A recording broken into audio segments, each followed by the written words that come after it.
नमस्कार, मैं हूं आपके साथ अंजना शर्मा और आप देख रहे हैं वर्तमान युग। तो आइए शुरुआत करते हैं आज की खास खबर से। 2024 का लोकसभा चुनाव मनुवादी विचारधारा के खिलाफ लड़ाई। नागपुर में सत्ता पक्ष पर जमकर बरसे मल्लिकार्जुन खड़गे। कांग्रेस अध्यक्ष मल्लिकार्जुन खड़गे ने रविवार को कहा कि 2024 का लोकसभा चुनाव प्रधानमंत्री नरेंद्र मोदी के खिलाफ नहीं बल्कि सत्तारूढ़ सरकार की मनुवादी विचारधारा के खिलाफ लड़ाई है। नागपुर लोकसभा सीट से केंद्रीय मंत्री और भाजपा के कद्दावर नेता नितिन गडकरी के खिलाफ कांग्रेस उम्मीदवार विकास ठाकरे के लिए एक चुनावी रैली को संबोधित करते हुए खड़गे ने कहा कि कांग्रेस बाबा साहेब अम्बेडकर के संविधान को बचाने के लिए लड़ रही है, जो 140 करोड़ भारतीयों के अधिकारों की रक्षा करता है। खड़गे ने कहा कि ठाकरे कोई नामी गिरामी उम्मीदवार नहीं बल्कि जमीनी स्तर के कार्यकर्ता हैं। उन्हें मनुवादी विचारधारा को हराने के लिए चुना गया है।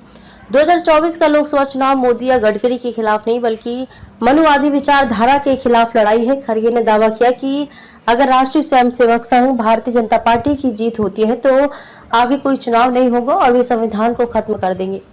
उन्होंने कहा कि कांग्रेस ने देश की आजादी के लिए काम किया, लेकिन अब मोदी पूछते हैं कि पार्टी ने पिछले 70 वर्षों में क्या किया है। खड़गे ने आरोप लगाया, आरएसएस ने स्वतंत्रता संग्राम के दौरान कुछ नहीं किया, लेकिन अब वे राम मंदिर और बाबा साहेब अम्बेडकर के नाम पर वोट मांगने आते हैं। अम्बेडकर की एक तस्वीर तो छोड़िए, इन लोगों ने अपने कार्यालय में राष्ट्रीय ध्वज भी नहीं रखा।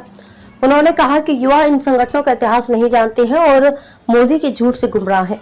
खड़गे ने कहा कि मोदी के कार्यकाल में देश की जीडीपी सकल घरेलू उत्पाद 5 से 6% की दर से बढ़ रही है, जबकि संयुक्त प्रगतिशील गठबंधन संप्रग शासन के दौरान ये 8-9% थी। कांग्रेस अध्यक्ष ने कहा कि मोदी विपक्ष को भ्रष्ट कहते हैं, लेकिन उनकी पार्टी दागी नेताओं को शामिल करती है। भाजपा एक ऐसी लॉन्ड्री है जहां भ्रष्टों को मोदी शामिल करते हैं, अमित शाह उन्हें धोने के लिए डालते हैं और गडकरी उन्हें क्लीन चिट देते हैं। उन्होंने कहा कि महात्मा गांधी, पंडित जवाहरलाल नेहरू और डॉक्टर अम्बेडकर के प्रयासों से संविधान बनने के बाद लोगों को वोट देने का अधिकार मिला। खड़गे ने कहा कि कांग्रेस का घोषणा पत्र सर्वसमावेशी है और इसमें गरीबों, पिछड़ों, किसानों और समाज के सभी वर्गों का ख्याल रखा गया है। कांग्रेस नेता ने कहा कि मोदी धर्म और राजनीति का घालमेल कर रहे हैं तथा 22 जनवरी को अयोध्या में राम मंदिर की प्राण प्रतिष्ठा के निमंत्रण को अस्वीकार करने के लिए कांग्रेस पर हमला कर रहे हैं।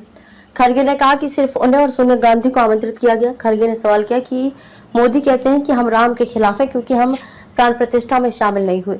मैं उनसे पूछना चाहता हूं कि क्या मेरे लोगों को मंदिरों और स्कूलों में प्रवेश है? आपके शासन में यही व्यवस्था है, मैं अकेले कैसे जा सकता हूं जब दलित, पिछड़ों और गरीबों को अनुमति नहीं है?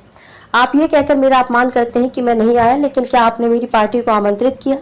खड़गे ने कहा कि सत्तारूढ़ सरकार ने पूर्व राष्ट्रपति रामनाथ कोविंद को नई संसद परिसर की आधारशिला रखने की अनुमति न देकर और राष्ट्रपति द्रौपदी मुर्मू को राम मंदिर की प्राण प्रतिष्ठा या संसद के नए भवन के उद्घाटन के लिए आमंत्रित नहीं करके अनुसूचित जाति और अनुसूचित जनजाति का अपमान किया है। खबरों में अब तक के लिए बस इतना ही। फिर होगी आपसे मुलाकात कुछ ऐसी ही खास खबरों के साथ। तब तक के लिए नमस्कार और देखते रहिए वर्तमान युग।